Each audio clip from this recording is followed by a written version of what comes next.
to Versus. 604 presents Versus. I'm Kevvy. With me, as always, or at least this one time, is Charlie Kerr. Hi, I'm him. So tell me about this crippling sugar addiction that you're just kicking. You said it's easy, but that's the thing is we just toured for 5 weeks, and I feel like you're a late night snack guy. I certainly am, but I think I'm just like sort of like a weird all or nothing person, and so once it was like I'm not going to do it at all, that's easier for me to conceive in my mind than doing it a little bit. Yeah. I guess a little bit of anything makes no sense to me. And my brother was letting me know how much that drove him absolutely bonkers about me. Really? Like you couldn't just dabble? Like if you're going to watch Air Bud 1, you're going to watch all of them? Completionist. Absolutely. Seventh inning fetch. Golden receiver. So I think that's like, as I get older, I guess that's like something I kind of know about me. Is that like I am, it's the same as like I got into doing 5-minute planks. I saw that. I saw you making Amanda Powell do it between hot dogs. So it was the same sort of thing as like I did it for a year straight every day, and one of those days I had a flight, and so I was like, whatever, I didn't do it, I'll make up for it tomorrow or whatever. And then I didn't do it for weeks on end. I just have a strange brain that goes like, do the thing you said you were going to do every day. That's true.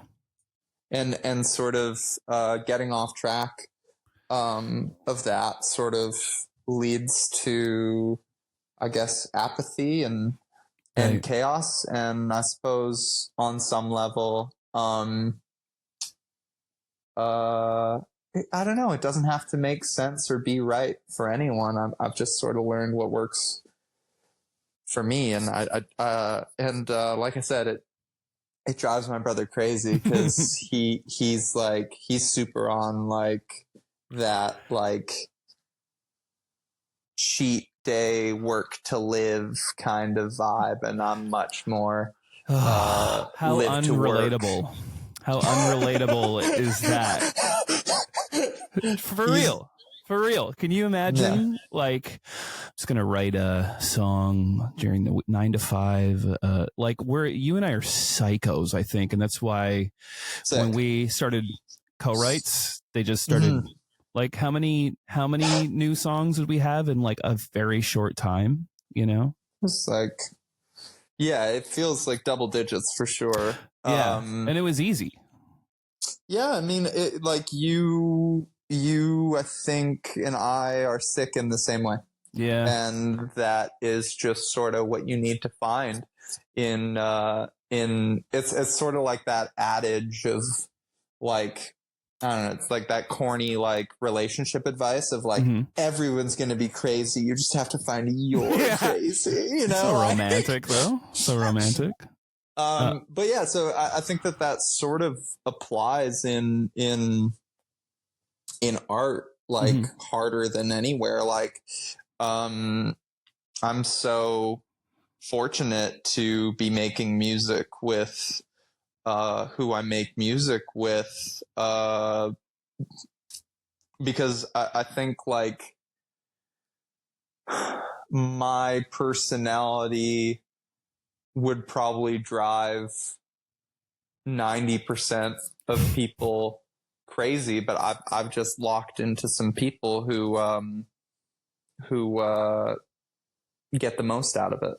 It's interesting though, because I think you're a pretty easy personality to be around, at least for me. Like, I don't really, you're not confrontational. You're like nice to everybody. You like to just like, we could kind of deep dive any topic when we hang, you know? So, yeah.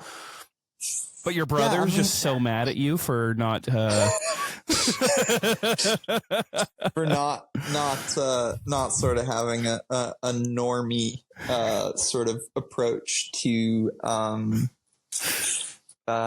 moderation or right. sort of anything really, if I think about it. I just go hard. Yeah. You go hard in the paint. You're like, what's that vegan rapper's name? Forgetting his name now. Waka Flocka. Oh yeah. Yeah. He's one of those kind of rappers where I can't quote anything. That's true. It's very true. You know what I love is that both our fan bases, which we share a lot of the same fan base, probably have no idea that you and I kind of only talk about basketball, rap, and Fast and Furious comedy. That's right. Yeah. And of course, the Fast movies. Yeah. I mean, I think that is the secret weapon of both bands, is understanding that 90% of the good lyrical concepts and sort of ingenuity and inventiveness is in hip hop. Like what we bring to the table in rock and roll is like, it's only interesting because it's got the like rock and roll sort of outfit on. But if it was just hip hop, it would be standard. Totally. And that's kind of what I want the kids to know, who, like, I don't know. I don't trust anybody who doesn't listen to hip hop. To me, that feels like immediately racist, because it's like, it's so obviously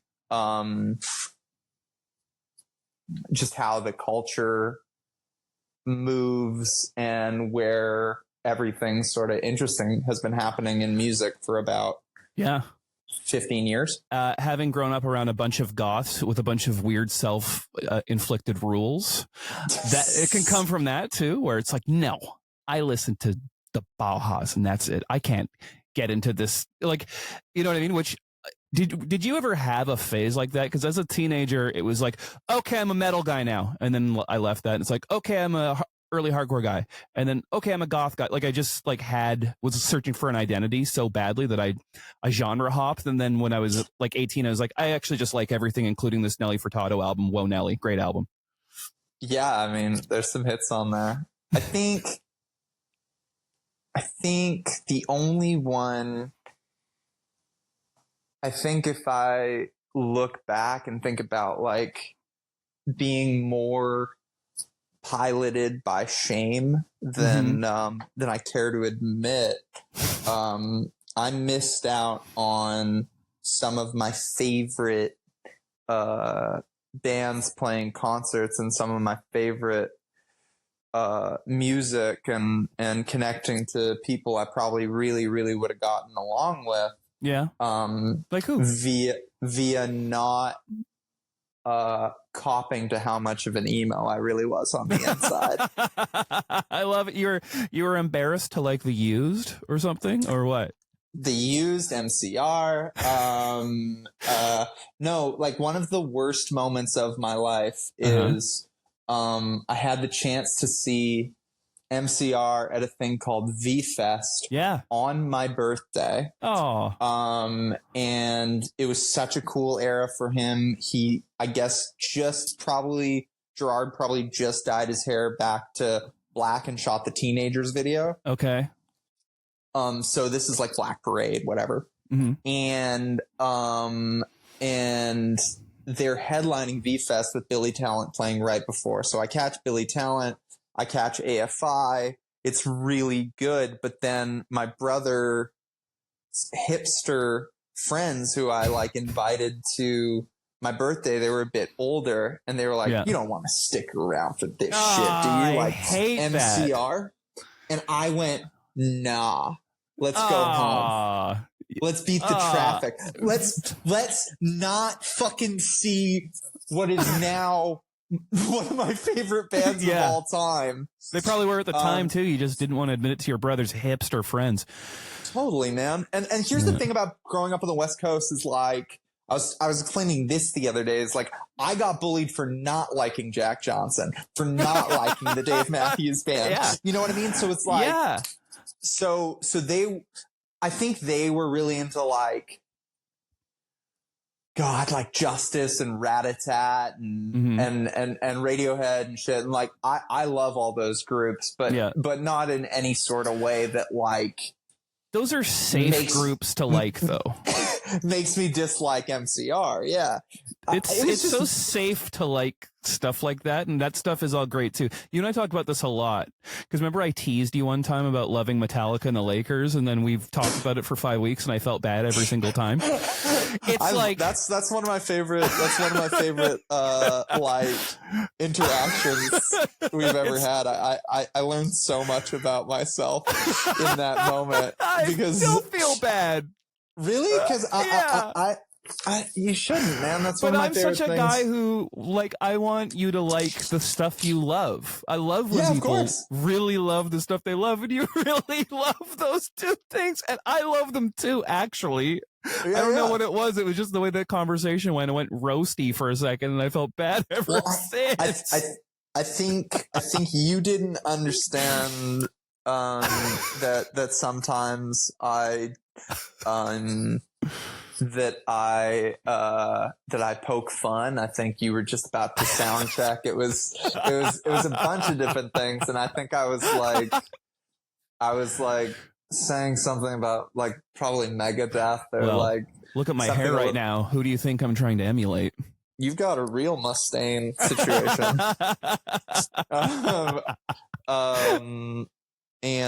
So I think I mentioned that, and then you were like, yeah, it must be hard, like liking the biggest band in the world and the most popular sports franchise that ever existed. I'm such a jerk. No, but it's cool for me to like to have the bubble burst a tiny bit and embrace the fact that I like things that are for the masses. Like I have a great deal of tolerance for pretentiousness. Like I like things that are subversive and against the grain, but that doesn't mean that I don't also love things that are ahead of the pack. Anyone who is truly ahead of the pack at whatever they're doing will make me take an interest. If somebody truly is like the Michael Jordan of what they're up to, it doesn't really matter the genre. I'll be like, okay, I got to check that out. Like, I don't love musicals, but I get why people are obsessed with Stephen Sondheim. Yeah, I feel the same way where I want to, if I don't get it, I want to know why people love it so much. But I actually think that's a big key to why you're such a great artist, is because you embrace underground culture and mainstream culture equally. And that's actually what Rick Rubin said about himself and why he's a good, because he's like, I have no talent actually other than that. I just have opinions about how art should be, and it's just from being a fan. Because he's like saying he moved to New York as a kid, like loving Aerosmith, and everyone he encountered there thought Aerosmith was mainstream garbage, and he was like, why? Well, what's better? And then it was like happened to be like the earliest hip hop, and then he was like, oh, that is cool, but I still like Aerosmith too, like, you know what I mean? And that's why he is a great producer.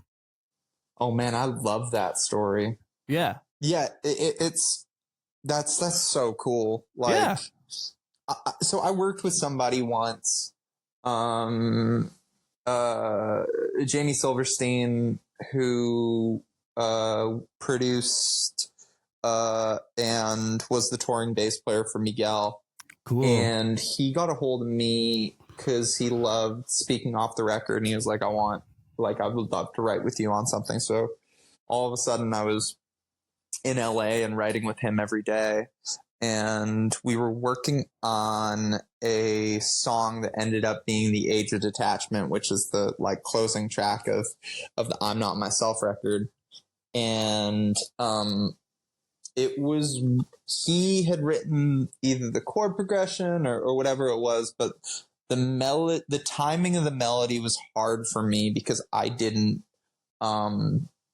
really understand what I was supposed to be doing. So we were, and he's an amazingly talented dude. And so he pointed out like, hey man, you are rushing these vocals every single time. Like you're not getting it. You need to like figure out your timing.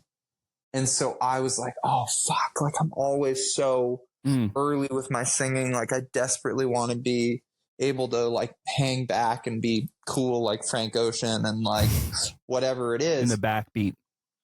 Exactly. And like push and pull the rhythm, because I understand that like phrasing is sort of so much of singing. And then so I was like beating myself up a bit about it as I was doing more takes. Like I was like, I know, I gotta figure that out. That's my next frontier of singing, etc. And then he went, but you have a clear idea of what you find cool, and that is going to beat talent, and that is going to beat like any technical ability that anybody else has. If you have vision, almost the rest is like it's much harder to have zero vision and a ton of talent than have a ton of vision and without and zero question talent. Vision is way more important. Musical talent, how many people do you know were put in music lessons as kids and they're like virtuoso piano players and they don't even really like music? It's like almost doesn't matter, you know? It's tons, but yeah, it's so funny. Like, it's just, I think any sort of ability or aspect to myself that, that doesn't feel like I've worked for it feels less valuable. Right. To me, like in a relationship context too. I remember, being with somebody and, I don't know, you're just doing that dorky thing where you're asking each other like, why do you even like me? Whatever. and they pointed out like, well, you know, you're a great listener and you're really kind and like you try to do the right thing. And like I had this funny existential crisis because it was all stuff that came naturally to me. And these things that I worked so hard for, to seem intelligent, to be well read, to like the right music, to like to be a singer, to be an actor, to be a writer, like all these things were not the draw. The draw was the thing that came naturally. Yeah. And it was just like, it's funny. Like I think about that in the context of like what we value about ourselves. It's very rarely, I think, the thing that comes naturally. Yeah. Well, especially if you're someone who's very critical of your own skill set and you're always trying to improve, the things that come naturally probably you kind of take for granted, you know? Yeah, totally. It's true. And yeah, I mean, it's like, not to get like so heavy, but like once I've accomplished something, it doesn't impress you anymore. It must have been bullshit. Yeah, it must have been bullshit. The exact same way. Or I'll be like, well, I should have accomplished this a long time ago. So really, yeah, I'm late to that. Yeah. It's. I told somebody the other day, just like, man, like just an X-Men like mutant power level ability to explain to you why the cool things I've done aren't cool. Like, I appreciate that angle, that like what I've consumed and the stories that I wanted to tell and the way I wanted to tell them. It's like, I don't want to put words in your mouth, but you're sort of saying that like, you think that's like an interesting or cool or integral part of the artistry. For sure. That I've gotten up to. Absolutely. And I think like, like I've been a music producer for a long time. Yeah. I like to hire people to engineer that love engineering. I don't love engineering. I love creating the song and writing and producing, but we know a lot of people who like love making a drum kit and getting sounds from it. So you should hire that guy to do that. And you should hire this person to mix because they are passionate about that. It's like, so I feel like, your thing you love doing is writing songs, telling stories, and performing. So that's why you're so great at it, and I think, it's funny though, because, you and I were talking about how there's like a weirdness between like vocalists and bands, and it's like you just kind of have to crack the surface and then you're like, I love you. And I feel like that happened to us like last year, you know what I mean? And then but the weird thing is that drummers all love each other for some reason, and I don't get it. Like, why do you guys like each other so much right away? I think it's a shared their burden is identical, right? They all chose gambling addiction. To be in the back. It's true. Yeah. And carry the most shit. That's true. They are on paper, your drummer should be the ultimate collaborator. Yeah. And that brings a personality that is not meant for the lead guitar and not meant for the singer. It's so true. But I feel like we've played with drummers in our past that wanted to be the front man. And that like, and certain bands, that's exactly why, that's the secret sauce of a couple bands Party. I can think of. Like some Mars Volta records, like the drummer John really Theodore gets to be rules. Thomas Predrin, man. Like, yeah. Anyhow, so like sometimes you do get to be the star of the show in that role. But yeah, like, why do they all like each other? I think they're maybe the least competitive. Yes. In terms of their own gig, they're able to go, like, I guess once you can keep time, the rest is just like the choices you're making. It's so true. So it's like, and obviously this is major, like capital M major generalizations, but that's what I'd chalk it up to. I think guitarists too, like they're I think because of like the old days and whatever, it's like there was a chunk of time where like a crackerjack guitar player was kind of dime a dozen. So you had to be incredible even as teenagers.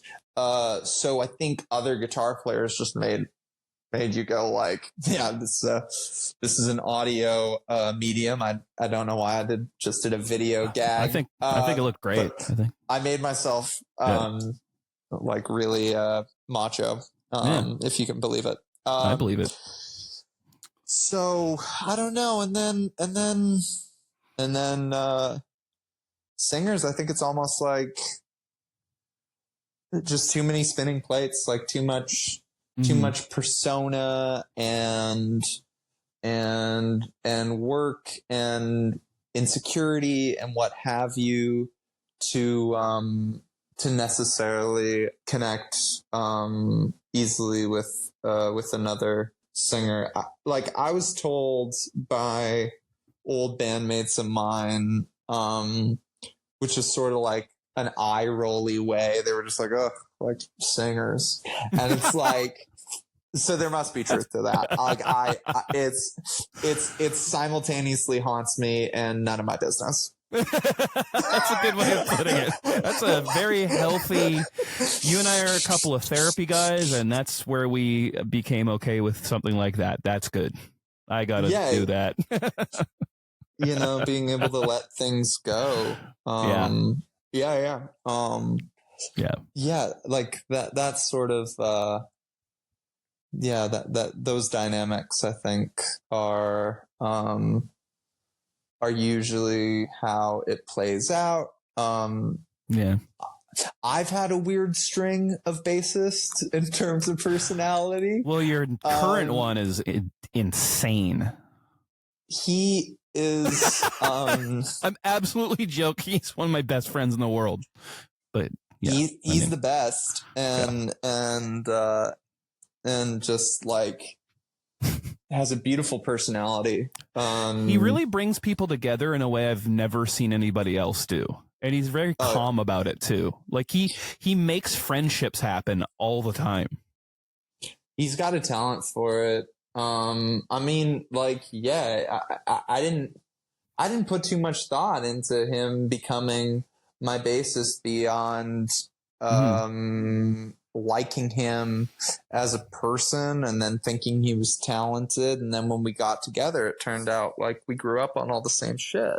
Yeah. Yeah, you guys have very similar tastes. I'm lucky. Like my bandmates are my best friends, and it sort of worked in the order opposite of what you'd think. We sort of started as colleagues, and then I made a really like bold like guidebook of like how I wanted things to work. Yeah. And people were on board, and then so yeah, the timing was just amazing that they kind of magical. They had faith in what I wanted to do, and it started to work out probably in the exact time frame it needed to, for people to not jump into the ego of saving face or hating each other or whatever it was. Like, I am bewildered at the alchemy and timing of us individuals coming together. Yeah. I mean, I feel the same way about my band, and our bands just did like a long tour together, and it was like the most harmonious and fun month of my life. For real. It doesn't have to be. It doesn't have to be fucking horrible, man. Like, oh man, it's like, yeah. I think part of that is just like everybody has been on the road. Everybody knows that they like it or tolerate it or whatever. Like, I think that for some people, it's just such a shock. It's such a shift if you're a control freak in a certain way. Yeah, it's gonna be your nightmare. And totally. And I was talking to a friend of mine who went on a really successful support slot tour, and they were just letting me know everything that they like hated about it and what was difficult and and they learned a lot, whatever. But I couldn't help thinking to myself the whole time, like, all the shows were sold out. Yeah. Like, you had the only ingredient of a tour that needs to be there. Yeah. Like, the rest of it falls into place. Yeah. And not even like, if basically, like, if you're still having a good time when everything's going against you on the road, you're laughing. But basically, like, my therapist broke it down to me probably 6 years ago. I was tripping on what if it doesn't work out? What if this? What if that? Whatever. So I think one day he was probably just like sick of hearing all the fear, and he was like, if I'm getting this right, you and your close friends get in a van and then play your songs for a group of strangers that really connect to them, and everybody has a really good time. Well, I think that gives you joy in such a way that no one else needs to understand it. That's so true. Like it doesn't actually need to become quote unquote successful for you to keep doing this, as long as it's interesting to you. If you can enjoy it at this stage, then whatever happens next is gravy. And just really, he just hammered into me this idea of no one else needs to get it. Just being so consumed by judgment, so consumed by shame, so consumed by success. But then there's such a flicker of hope when you understand that your heaven is somebody else's hell. Oh, absolutely. Yeah, I know. And there's no point in me campaigning for explaining why my purpose gives me purpose. Yeah, well, you can't explain your own passions to other people if they just don't have them, you know? It's just not how it works. I wish I knew that younger. Yeah, I know. Yeah. Well, buddy, thanks for coming and doing this. Also, you look like a young, handsome Wolverine right now. Congratulations on your release. I'm gonna go see that soon. Doesn't it feel like they've been promoting that movie for a decade? Yeah, but then when it came out, I'm like, it's out?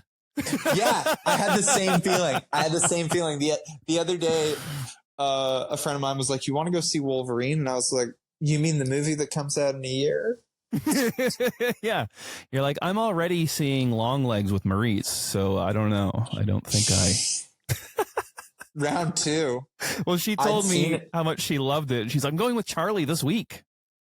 It's so good. It's such a cool little movie. I mean, if you're a Cage head, it's such a must. I have to wrap this up, but I have to talk to you about this movie because we saw it, and at the end, his last line before credits rolled, I actually went, fuck off. Really? In a way where it was just, I had such visceral reactions all the way through it, and those are the best kind of movies. And in retrospect, I really loved it. But his performance, the mixing of the tone of the way he was with everybody else and the settings on the movie, I've never seen that before because it reminded me of Silence of the Lambs in some ways. And then it's like they put a character from, what's the Nick Kroll animated show? Big Mouth? It's like they put someone from Big Mouth in Silence of the Lambs. I was like, what the fuck is happening right now? And so in retrospect, I really appreciate the decisions he made, and I want to watch it again. Well, he swings for the goddamn fences. Yeah, absolutely. And I had a friend, I think about a year ago, she expressed to me that Nick Cage was her favorite actor. Yeah. And I was like kind of thinking about poking holes in it and being like, whatever, really? And then she said, yeah, name somebody who commits harder. That's so true. It's very true. And he really did that. Like, and then I was like, fucking good point. Like, yeah. And I've always loved him. He's not my favorite by any means, but, like I said, man, it's, there's that fucking Earl Sweatshirt interview where he goes, I'd rather get an F than a C-. Mm-hmm. And I think that fucking Nick opens himself brilliant. Up for getting Fs. You're right. And that's all you can ask of an artist. You're right. It's either an F or an A+. Yeah, man. And I love that. Like there's those aspects where you can like save face and like cool guy your way through shit. Yeah. Or you can risk it all. That's so true. Yeah. Okay, buddy. Love you lots. Thank you for coming on.